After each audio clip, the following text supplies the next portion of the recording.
Light rays हिन ते लॻी करे हेॾे अचनि थियूं लेंस लॻी करे, हे असांजो कन्वेक्स लेंस आहे।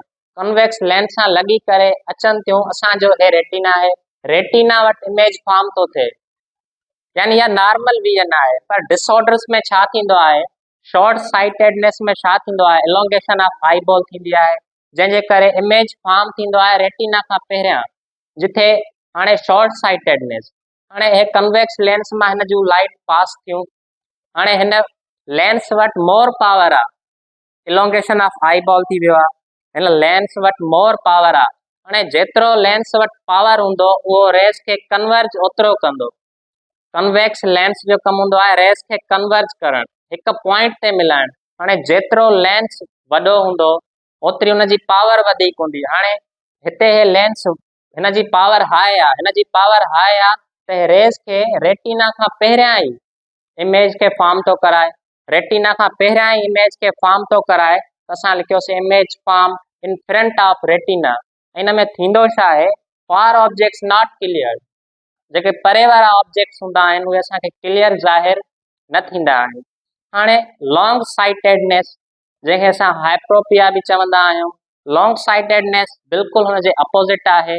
लॉन्ग साइटेडनेस में थींदो छा आहे, आई बॉल शॉर्टन, जेको आई बॉल हूंदो आहे उहो शॉर्ट थी वेंदो आहे, हुनजी साइज़ डिक्रीज़ थी वेंदी आहे, image form behind the retina, ऐं जेको इमेज फॉर्म थींदो आहे बिहाइंड द रेटिना थींदो आहे, रेटिना खां बाद में थींदो आहे। नियर ऑब्जेक्ट्स नॉट क्लियर, हाइप्रोपिया में जेके नियर ऑब्जेक्ट्स हूंदा आहिनि उहे असां क्लियरली ॾिसी न सघंदा आहियूं। हाणे आई बॉल शॉर्ट थी वेंदो आहे, हाणे जेको असांजो लेंस आहे कन्वेक्स, हिन जी पावर घटिजी वेंदी आहे।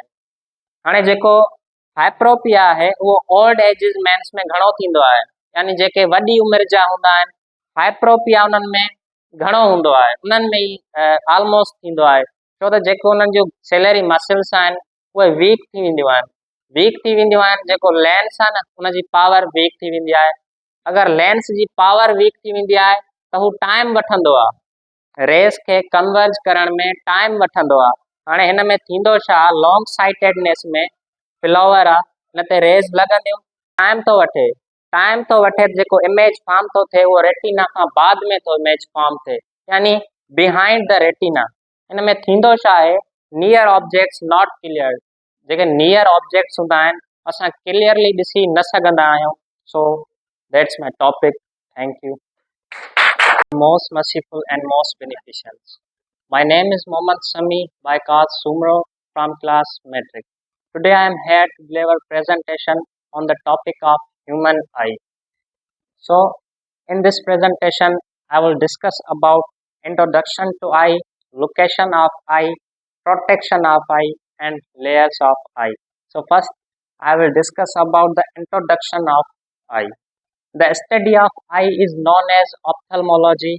Eye जी study खे ophthalmology चइबो आहे। Eye is the one of the light sensitive organ. It enable us to see the beautiful world and colors around us. जेका आई आहे असांजी लाइट खे बर्दाश्त करण वारो ऑर्गन आहे, ऐं आई जी हेल्प सां ई असां हिन ख़ूबसूरत दुनिया ऐं हुन जा रंग ॾिसी सघंदा आहियूं। The eye is a spherical organ with the diameter of about 2.5 centimeter in adults. जेका असांजी आई आहे उहा स्पेरिकल इन शेप हूंदी आहे, ऐं हिन जो जेको डायामीटर हूंदो आहे उहो अबाउट 2.5 सेंटीमीटर हिकु नौजवान माण्हू में हूंदो आहे। Then location of eye, where eye is located. The eyes are located in bony sockets in the skull called orbits which provide protection. जेके असांजूं आईज आहिनि उहे असांजे स्कल जे सॉकेट्स में हूंदियूं आहिनि, ऑर्बिटल्स में हूंदियूं आहिनि। The eyes are positioned on the front of the face, allowing a wide field of vision. जेके असांजूं आईज हूंदियूं आहिनि असांजे फेस जे फ्रंट ते हूंदियूं आहिनि, आईज जी हेल्प सां असां परे परे ताईं ॾिसी सघंदा आहियूं। हाणे हे स्कल आहे, स्कल जी डायग्राम आहे, हे असांजो स्कल आहे, इन में आईज जी स्पेस आहे। मां आईज जी लोकेशन जी ॻाल्हि थो कयां, आईज किथे लोकेटेड हूंदियूं आहिनि। अगरि तव्हां कंहिं लिविंग जो स्कल खणंदव, ढांचो खणंदव, खोपड़ी खणंदव, त हुन में आईज जी स्पेस ऑलरेडी हूंदी, आईज फिट करण जी देरि हूंदी आहे। हाणे स्कल आहे असांजो। हाणे हिन जे ऑर्बिटल्स में असांजूं आइज़ हूंदियूं आहिनि। ऑर्बिटल्स हे जेकी फ्री स्पेस आहे हिनखे मां ऑर्बिटल्स थो चवां। हिन ऑर्बिटल्स खे आई सॉकेट्स बि चइबो आहे। असांजे घरनि में इलेक्ट्रिक बोर्ड लॻल हूंदा आहिनि जंहिंमें सॉकेट्स हूंदा आहिनि, जंहिंमें असां प्लग विझंदा आहियूं, प्लग इंटर कंदा आहियूं। अहिड़े ई तरीक़े सां हिन आई सॉकेट्स में असांजूं आइज़ आहिनि। Now I will discuss about the protection of eye, how eye is protected. Eyes are protected with eyelashes, eyelids and tears. Now, eyelashes. Eyelashes protect our eyes from dust particles. जेके असांजो eyelashes आहिनि असांजे eyes खे protect कराईंदियूं आहिनि from dust particles. असांजे air में केतिरा ई dust particles आहिनि, एयर में केतिरा ई बैक्टीरियाज़ आहिनि। उन्हनि बैक्टीरियाज़ खां आई लैशिस असांखे प्रोटेक्ट कराईंदी आहे, डायरेक्ट इन थियण खां रोकींदी आहे। अगरि हवा असांजी आई जी तरफ़ अचे थी, हिकु त आई लैशिस असांखे ख़ूबसूरती ॾींदा आहिनि, उन खां बाद में ही असांजी आइज़ खे प्रोटेक्ट कराईंदा आहिनि। हे आई लैशिस जेके आइज़ जे मथां बारीक वार आहिनि हिनखे आई लैशिस चइबो आहे। देन बैक अचो। देन द लैशिस आर हाईली सेंसिटिव। जेके लैशिस हूंदा आहिनि उहे हाईली सेंसिटिव हूंदा आहिनि, तमामु हसास हूंदा आहिनि। वन टिनी touch to a lash and eyelid will quickly blink for eye protection. जेके आई लैशिस हूंदा आहिनि तमामु हसास हूंदा आहिनि, हिकु सन्हड़ो टच बि उन्हनि ते अगरि अची वेंदो आहे त हू आई लिड खे हुकुम ॾींदा आहिनि ऐं आई लिड हू क्लोज़ थी वेंदी आहे आई जी प्रोटेक्शन लाइ। देन आइज़ आर प्रोटेक्टेड विथ आई लैशिस। मां आई लैशिस खे डिस्कस कयो। हाणे आई लिड्स छा कंदियूं आहिनि? It close to keep harsh light and harmful objects out. जेके असांजूं आई लिड्स हूंदियूं आहिनि आइज़ जे मथां अगरि असां आइज़ खे बंदि कंदा आहियूं त हे आई लिड्स आहिनि। आई लिड्स जो कमु छा आहे? अगरि हाई रेज़ ईंदा असांजी आई जी तरफ़ त उहे हाई रेज़ असांजी आई खे डैमेज करे था सघनि, असांजे रेटिना खे डैमेज करे था सघनि। इन करे उन हाई रेज़ ऐं जेके असां लाइ हार्मफुल ऑब्जेक्ट्स हूंदा आहिनि जॾहिं असांजी आई जे तरफ़ हूंदा आहिनि त असांजी आई लिड क्लोज़ थी वेंदी आहे ऐं उन्हनि खे इन थियण न ॾींदी आहे। Eyelids work as a wiper, as like a car. जीअं हिकु गाॾी में वाइपर कमु कंदा आहिनि, वॉश कंदा आहिनि वाटर खे, आई लिड्स बि इन ई तरीक़े सां it works as a wiper. कीअं था एज अ वाइपर वर्क कनि? Tears. Eye produce tears every time as a form of thin layer of water. असांजूं आइज़ हर वक़्तु टीयर्स खे प्रोड्यूस कंदियूं आहिनि as a form of thin layer of water. अगरि असां आइज़ जी ॻाल्हि कंदासीं, अगरि असां आइज़ खे टच कंदा आहियूं त असांखे फील थींदो आहे त असांजूं आइज़ वाटर आहिनि, ॼण अंदरि पाणी आहे। बेसिकली इहो टीयर जी थिन लेयर हूंदी आहे जेका असांजी आई जे मथां हूंदी आहे। The lacrimal gland produce tears that keep आइज़ क्लीन। जेके टीयर्स प्रोड्यूस थींदा आहिनि उहे लैक्रिमल ग्लैंड मां थींदा आहिनि ऐं टीयर्स में अलाह ताला अहिड़ा केमिकल्स रखिया आहिनि जेके असांजी आइज़ में बैक्टीरियाज़ आहिनि उन्हनि खे किल कंदा आहिनि ऐं हिन टीयर्स जेके आहिनि उहे असांजी आइज़ खे साफ़ बि रखंदा आहिनि। हाणे मां लिखियो eyelids work as a wiper. As a wiper work कीअं थो करे? असांजी आई हर वक़्तु टीयर्स प्रोड्यूस कंदी आहे age a form of thin layer of water. हाणे जॾहिं असां आई खे ब्लिंक कंदा आहियूं, असां कंटिन्यूसली आई खे खोले न सघंदा आहियूं। अगरि आई सां खोले रखंदासीं त असांजी आई मां पाणी अचणु शुरू थींदो आहे त हे आई लिड्स ब्लिंक थींदा आहिनि, असां अखि खे सुम्हंदा आहियूं। हे जेके आई लिड्स आहिनि इन्हनि टीयर्स खे पूरी आई में स्प्रेड करे छॾींदा आहिनि ऐं इन्हनि टीयर्स में अहिड़ा केमिकल्स आहिनि जेके असांजी बैक्टीरियाज़ खे किल कंदा आहिनि। देन layers of eye. There are 3 layers of eye. First I discuss outer layer. It is also called as sclera. असांजी आई जी जेका आउटर लेयर आहे इनखे असां स्केलेरा बि चवंदा आहियूं। The tough white outer covering of the body. Sclera जेकी हूंदी आहे आउटर कवरिंग ऑफ द आई हूंदी आहे ऐं वाइटिश पार्ट हे स्केलेरा जी फिगर आहे। जेको आई में असांजो वाइटिश पार्ट आहे इनखे स्केलेरा चइबो आहे। Protects the inner part of the I and provides shape. जेको असांजो स्केलेरा आहे आउटर पार्ट आहे ऐं स्केलेरा प्रोटेक्शन जो बि कमु कंदो आहे। आई में जेके इनर पार्ट्स हूंदा आहिनि उन्हनि खे प्रोटेक्ट कंदो आहे। उन खां अलावा स्केलेरा असांजी आई खे हिकु त शेप ॾींदो आहे, ॿियो आई बॉल जी पोज़ीशन खे मेंटेन रखंदो आहे। अगरि असांजो स्क्लेरा डैमेज थो थी वञे त असांजो आई बॉल मेंटेन न रहंदो। The transparent part at the front is called cornea. असांजे स्क्लेरा जे मथां ट्रांसपेरेंट लेयर आहे जंहिंखे असां कॉर्निया चवंदा आहियूं। हे बेसिकली ट्रांसपेरेंट लेयर जे करे ई असांखे नज़र में अचे थो। अगरि लेयर ट्रांसपेरेंट न हुजे हा त असांखे नज़र ई न अचे हा। अगरि असां पंहिंजी आई जे अॻियां कोई ऑब्जेक्ट रखी छॾियूं, पंहिंजो हैंड रखी छॾियूं त असांखे नज़र न ईंदो। हे ट्रांसपेरेंट लेयर आहे कॉर्निया, जंहिंजे करे ई असांखे नज़र थो अचे।